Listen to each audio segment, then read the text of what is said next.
Thank you very much for having me in such a beautiful part of the world. Греми награда, 2 БРИТ награди, настапи во речиси секоја земја на планетата. Едно, едно од најголемите имиња на светската со музика. И еден дел од нејзината приказна за случи Токму овде, на 50 метри од студиото на Трн во градскиот парк, каде заедно со Каролина Гочева изведал магична верзија на песната Кој да ми запее.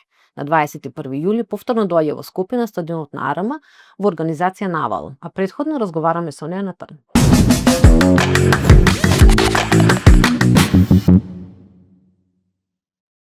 Hi, Joss. It's very nice to meet you, and we're very happy that you're coming to Skopje on the 21st of July and on Skopje Calling. So, first of all, you're coming to Skopje. What kind of show are we getting, and what would you like people to feel after they leave the concert?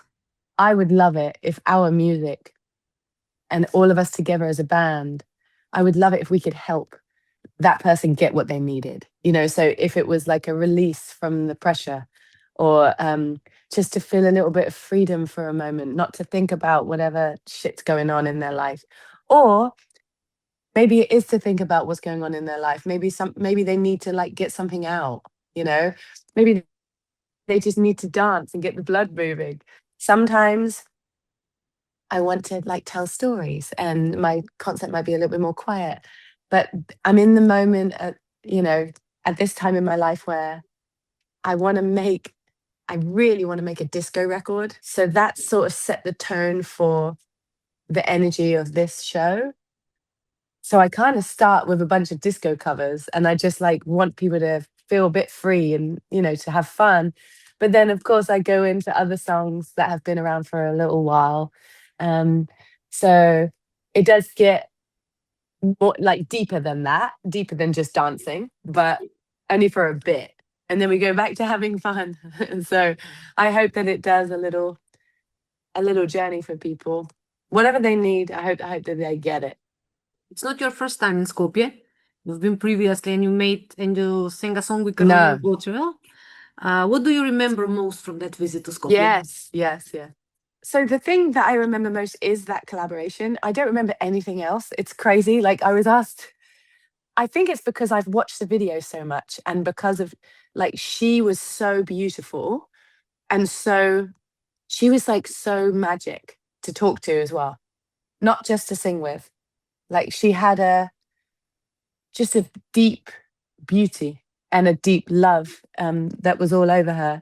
So because of that, it stayed in my memory. Like I remember that park, I remember her, I remember learning the song, and the rest, I can't remember any of it. And I'm trying to pick out, like, there's so much of my life that I don't remember, but for some reason my brain holds on to things that like moved me or things that I need. So I'll hold on to certain lyrics if I've really, really learned them. It's like my brain's gone, oh, you need this song, But yeah, she was one of the things that I just kept in my spirit ever since. So when I'm doing these interviews about Skopje, they're like, so what's your favorite part of Skopje? I'm like, I don't know. I was only there for 2 days. I have no idea. So I think it would be nice to kind of see a little piece of it this time. But yeah, I always say it's not about the place. It's always about the people for me. And the same goes for the venue. It's always about the people. It's never about the walls. It doesn't matter about sometimes they're pretty, great, but it doesn't matter if the people in it are closed. It's about the people. So tell me, soul music doesn't really follow up trends, but why do you think that people still need it and like to hear it and enjoy it so much? Everybody has their favorite genre, and soul isn't really a genre. It's like soul can live in jazz, soul can live in blues and R&B and hip hop and even opera. Soul. It's our human expression. It's our honest human expression, right? So people are human, and even if they're not honest, they are still human. So it will connect with everyone. But everybody has their favorite genre. Some people might say, oh, I'm not really into R&B. I prefer heavy metal. So I just like that type of music. I mean, I kind of like all genres. As long as it's heartfelt, then I like it. You started singing when you were 16 and you celebrated 20 Yeah. years recently. So how do you hear your voice now Yeah. comparing to when you started? It's very weird. It's sort of like when you were 15 or 14 even, and you draw a little picture and, you know, you give it to your mum and your mum goes, "Oh, this is the most beautiful thing."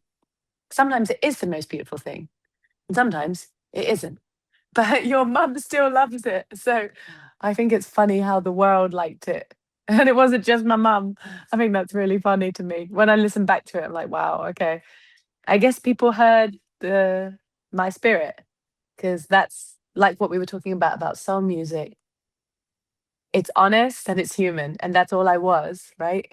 I didn't have very much skill in my vocals, but I did have my honesty, and I did have my heart. So maybe that's what people liked. But it's different now. Now I have the skill too, which is cool. I'm so glad I have that now. And when you're at stage, how do you know that you're connected with the audience? Yeah. When you know that you have really connected and they're enjoying they're really seeing what you're trying to Yeah. bring them. Do you Yeah, I feel when think, that connection starts and yeah. I think it's when they give back to me. So it's like a circle. It's like I give this energy and they give it back, and I give it and they give it back, and it just keeps rolling around until there's no, it's just a circle. And that does happen with lots of different styles of audiences, if you like. So you may have a quiet audience that's listening intently, and they're still giving you energy. They don't have to be screaming out to give you energy. But rarely, very rarely, this usually happens if it's a corporate gig and it's not a public gig, and maybe the people are coming for drinks and they're not listening, and they're talking amongst themselves. That's where you have no connection, because they are busy thinking about something else. It's just like you're a noise in the background, But luckily, that's very rare for us, thank God. But it does happen, especially when you play corporate gigs. But those corporate gigs, sometimes pay for the whole tour to happen, So that's great. You got to kind of deal with it. But when we play gigs and people are there because they love the music, they show it in different ways. And the way that we know, like for sure we know we're connecting, is when the audience are being vocal.